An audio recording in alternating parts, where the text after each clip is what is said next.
The Law of One, Session 22. This one continues on with the second 25,000 year cycle, as well as some details on Atlantis and how the Confederation supported them. The questioner. The instrument would like to ask a couple of questions. She would like to know why she smells the incense at various times during the day in various places. Ra. This instrument has dedicated her life to serving others, which has brought her to this moment with a strong inclination towards service, especially through communication. Each time we do this work, our vibrations align more closely with her unconscious desire to serve. As a result, we are becoming part of her energy and she is becoming part of ours. It just gives me goosebumps. It's so beautiful to think. It makes me think of the people that we're really closely connected with, whether in the physical or those beings or entities that are not incarnate or discarnate, like guides and stuff.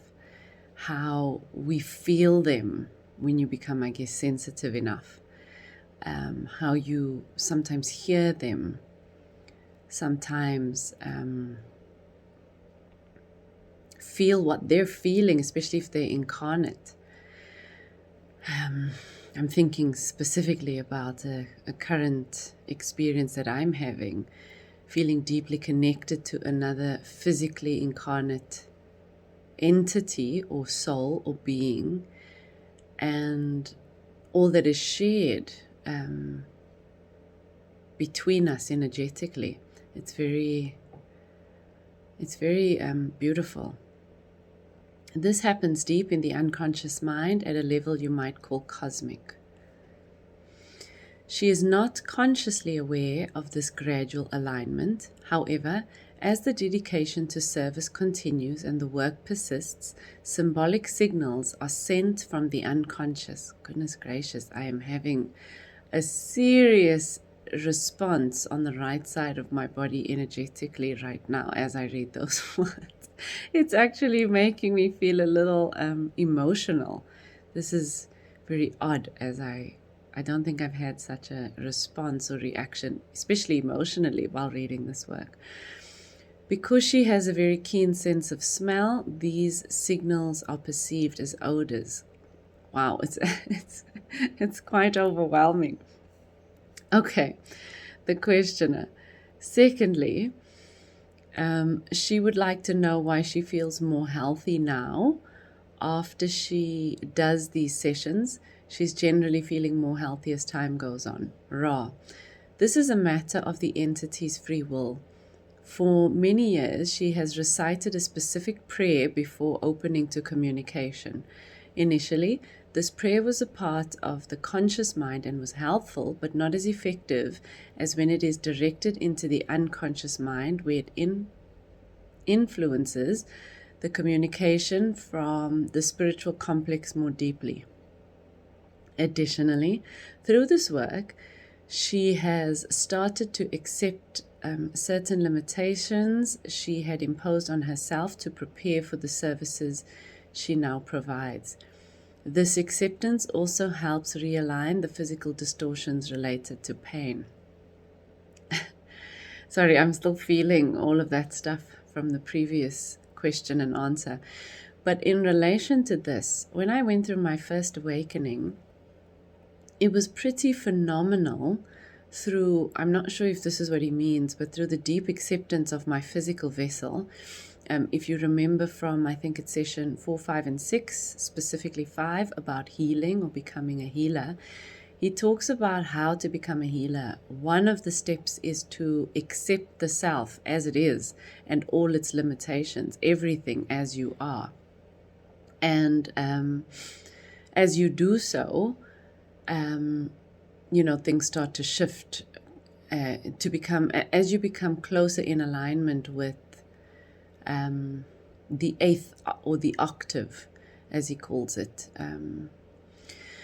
But when I went through my first awakening and I deeply accepted the things I didn't like about myself, I remember standing in the mirror and staring at the scars on my face from my acne as a teenager. And just really, not even as a teenager, even as an adult, just being really disturbed by it, and just not wanting it there, rejecting it. And I stared and stared and stared at it until it kind of changed. It like developed a life of its own, and it had a right to be there just as much as any other thing had a right to its experience of this reality. And it became beautiful, and it had a story, and I had no more resistance to it. But through that deep acceptance of the physical things that I could not accept within myself at the time, which came along with the acceptance of the emotional and mental stuff that I couldn't accept as well, as that deep acceptance happened, things started to change. My eyesight improved. I felt like Spider-Man at one point. I remember looking at my computer and not being able to see the words on the screen through my glasses, removing my glasses, and then having clear vision. It didn't stick, but there were many moments during that period where I could see without my glasses and everything was blurry with them, so I had to remove my glasses on occasion. Other things that happened were my hearing becoming so acute and so sensitive that I had to walk around with AirPods in. Sometimes not with something playing, but often I would have something gently playing in the background. And then the sensitivity to energy, feeling the trees, feeling the energy of the earth, feeling everybody's emotions around me, but thankfully knowing through deep connection with myself that they weren't mine. And so all of these physical things happening, and my skin became so clear, and it just... it was so radiant at one point. My hair becoming healthier, everything just the aches and pains, all resolving themselves. And so I think that is maybe what he is speaking of here. Moving on. The questioner. Thank you. I'll ask a couple of questions to clear up the end of the second major cycle, and then we'll go on to the third and last of the major cycles. Can you tell me the average lifespan at the end of the second major cycle? Ra, the average is perhaps misleading. To be precise, many spent approximately 35 to 40 years in one incarnation, with the possibility, not considered abnormal, of a lifespan approaching 100 of your years. I don't know how that's not considered abnormal when the average was 35 to 40 years. But anyway, moving on. The questioner, can I assume then that this drastic drop from 700-year lifespan to one less than 100 years in length during this second 25,000-year period was because of the intensification of a condition of lack of service to others? Is this correct? The first time I read this, it made more sense. And now not so much. That this drastic drop from 700-year lifespan to one less than 100 years. Maybe he means half. Okay. I'm going to move on from that. Let's just say from 700 to less than 100 during the second 25,000-year period.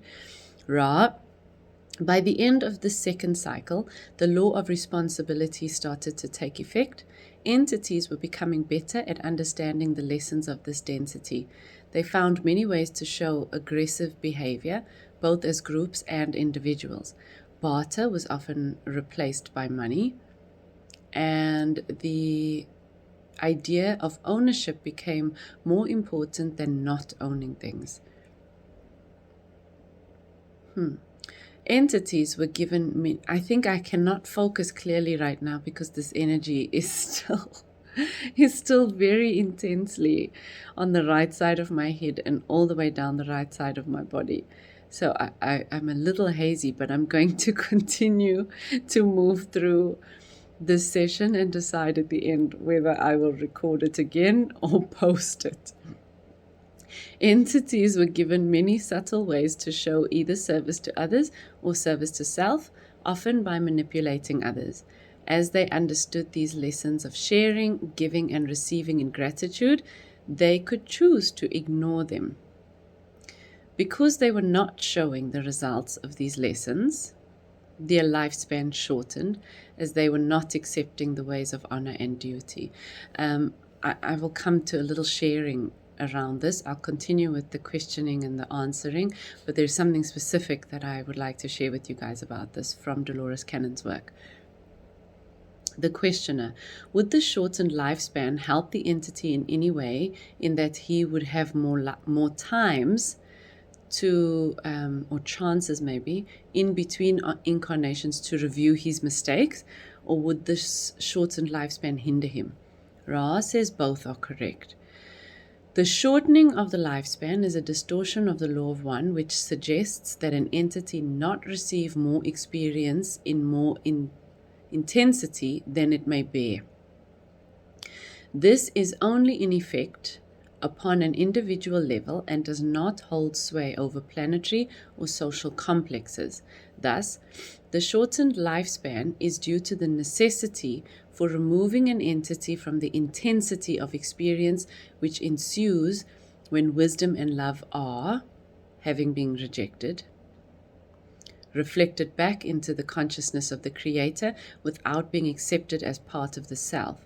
This then causing the entity to have the need for healing and for much evaluation of the incarnation. One note before I share my thoughts from above is it makes me think of, it's not a drop-in soul, it's a walk-ins, that when a soul has taken on a lifetime that it thought it could endure, and it incarnates and realizes that it's just far too much to bear, sometimes that soul can leave the physical vessel and allow another soul to continue on with that lifetime. I don't think it continues on with the lessons of the previous soul, but I think that the vessel can now be used for the raising of consciousness on the planet without a soul having to come in from birth, if that makes sense. And there was a point where I was curious of whether I'd had a walk-in experience in my first awakening, because the suffering was so great and the desire to end the suffering was so great.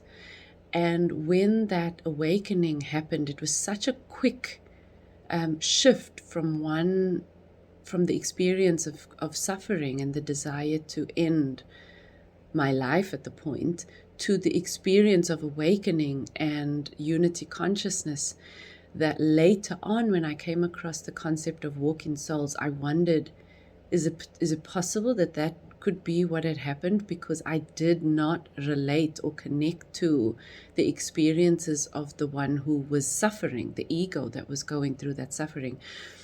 I was so disconnected, not in a negative way, but so not identified with those experiences. They felt like a different person, a different lifetime. I could draw from them, in the sharing that I was doing at the time, but there was nothing in me that felt remotely connected to it.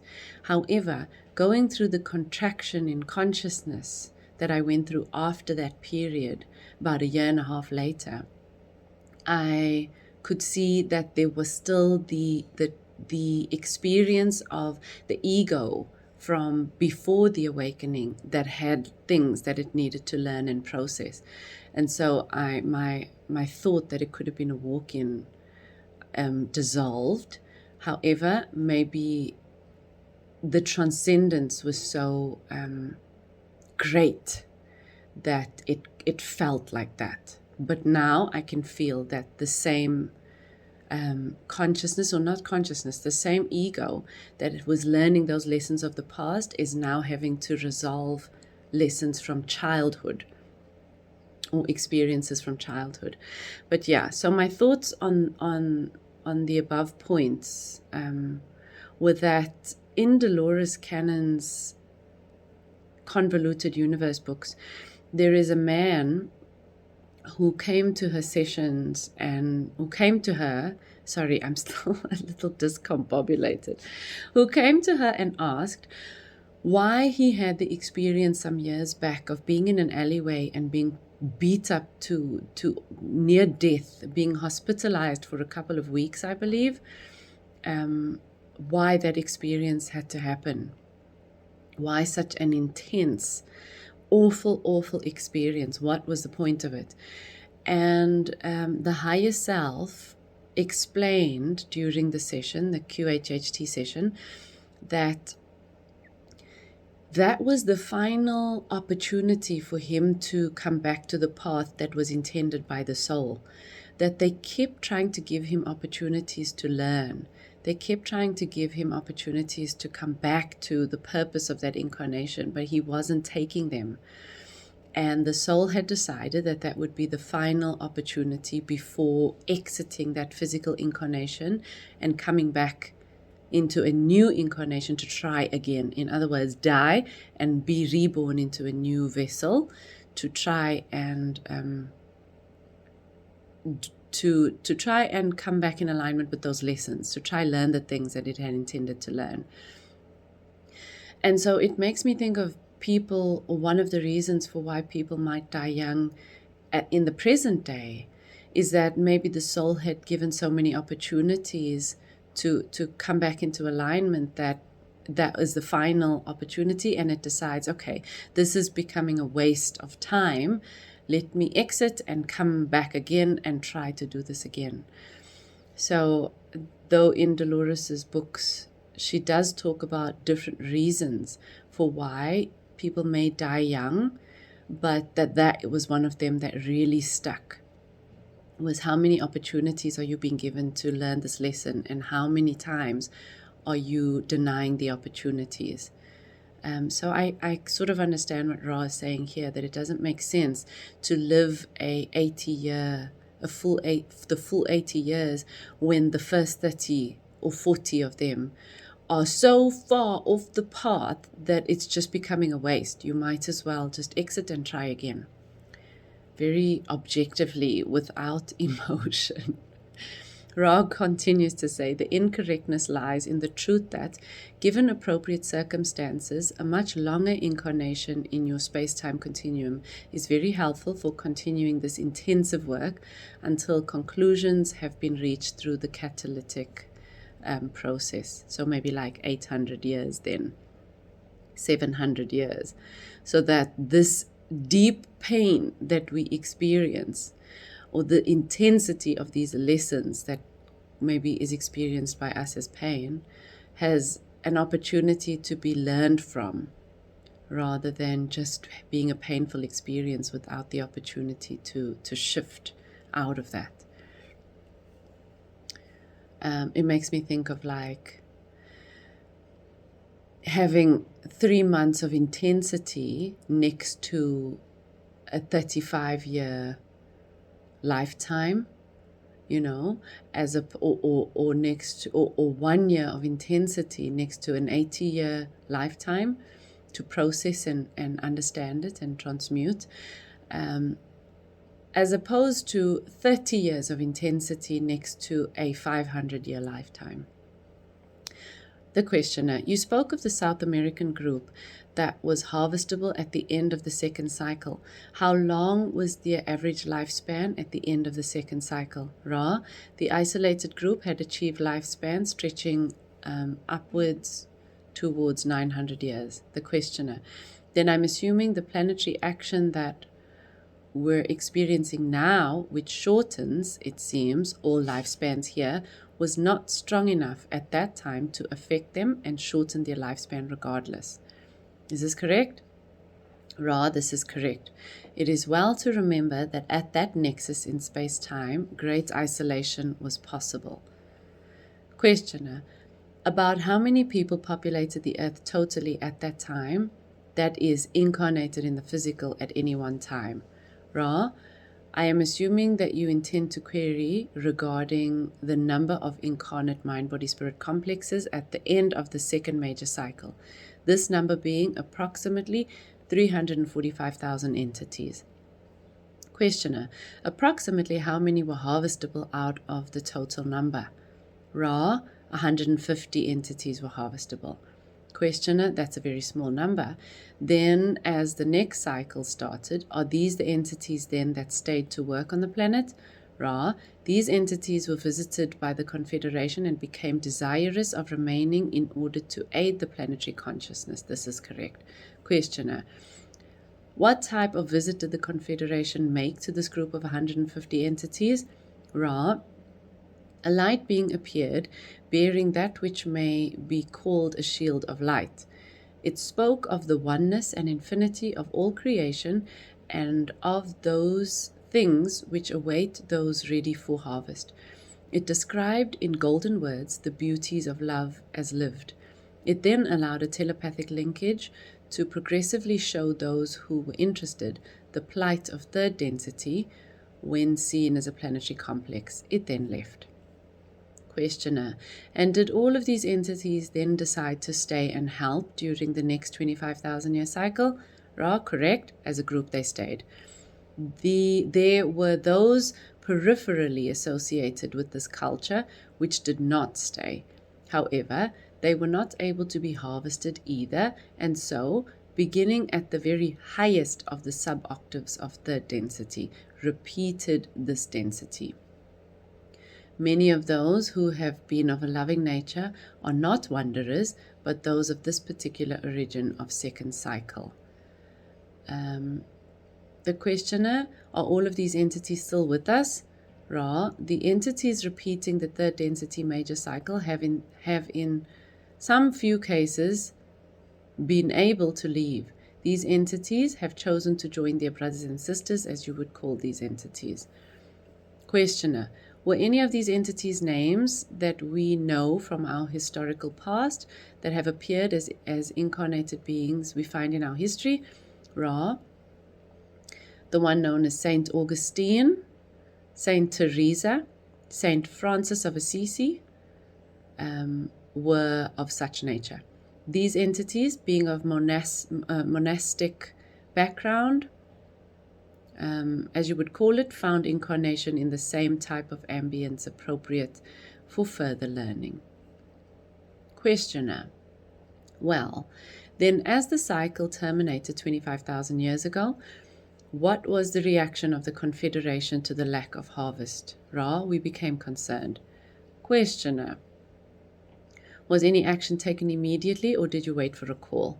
Ra, the Council of Saturn acted only in allowing the entry into third density of other mind-body-spirit complexes of third density, not wanderers, but those who sought further third density experience. This was done randomly so that free will would not be violated, for there was not yet a call. Questioner, was the next action taken by the Confederation when a call occurred? Ra, correct. Questioner, who or what group produced this call and what action was taken by the Confederation?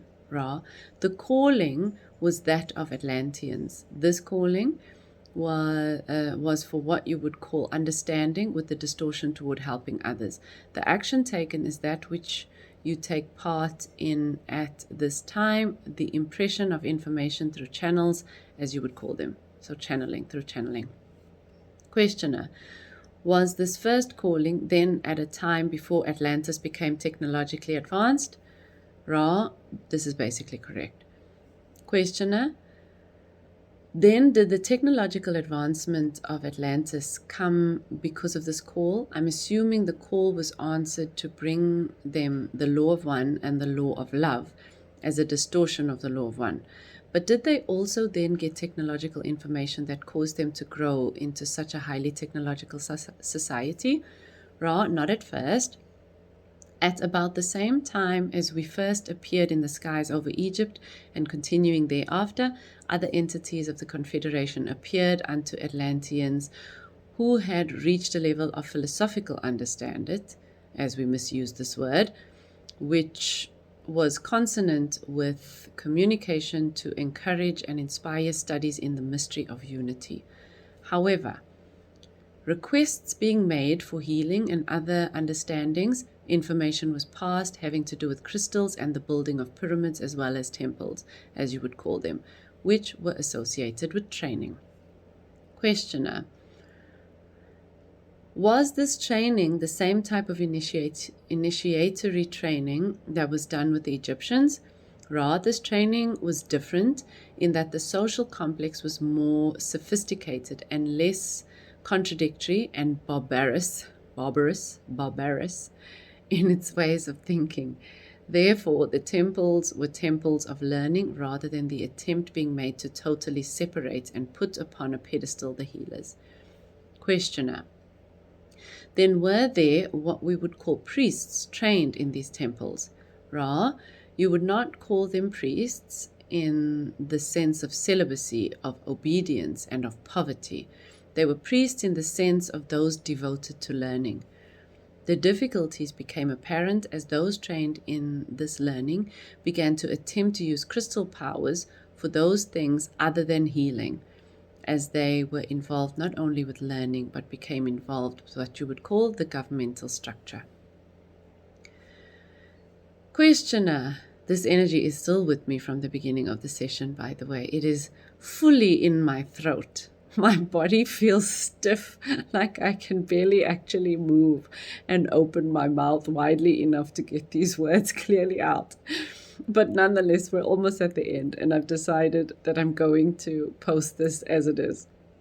The questioner: was all of their information given to them in the way you're giving our information now through an instrument such as this instrument? Ra, there were visitations from time to time, but none of importance in the, shall we say, historical passage of events in your time-space continuum. Questioner: was it necessary for them to have a unified social complex for these visitations to occur? What conditions were necessary for these visitations to occur? Ra, the conditions were two: the calling of a group of people whose square overcame the integrated resistance of those unwilling to search or learn. The second requirement: the relative naivety of those members of the Confederation who felt that direct transfer of information would necessarily be helpful for Atlanteans, as it had been for the Confederation entity. Questioner: I see, then, what you're saying is these naive Confederation entities had had the same thing happen to them in the past, so they were doing the same thing for the Atlantean entities. Is this correct? Ra, this is correct. We remind you that we are one of the naive members of that confederation and are still attempting to recoup the damage for which we feel responsibility. It is our duty, as well as our honor, to continue with your peoples. Therefore, until all traces of the distortions of our teach learnings have been embraced by their opposite distortions and balance achieved. Questioner: I see. Then I will state the picture I now have of Atlantis, and you can tell me if I'm correct. We have a condition where a large enough number of entities of Atlantis have started at least going in the direction of the Law of One and living the Law of One for their call to be heard by the Confederation. This call was heard because, using the law of squares, it overrode the opposition of the Atlantean entities that were not calling. The Confederation then used channels, such as we use now for communication, and also made contact directly, but this turned out to be a mistake because it was perverted by some of the entities of Atlantis. Is this correct? This is correct with one exception. There is only one law. That is the Law of One. Other so-called laws are distortions of this law, some of them primal and most important for progress to be understood. However, it is well that each so-called law, which we also call way, be understood as a distortion rather than a law. There is no multiplicity to the law of one. This will be the final question. They're talking about his reference or his statement or question about the law of squares. So Ra is saying there is no law of squares. The law of squares, or what you are calling the law of squares, is a way or a distortion. It's not a law because there is only one law, which is the law of one.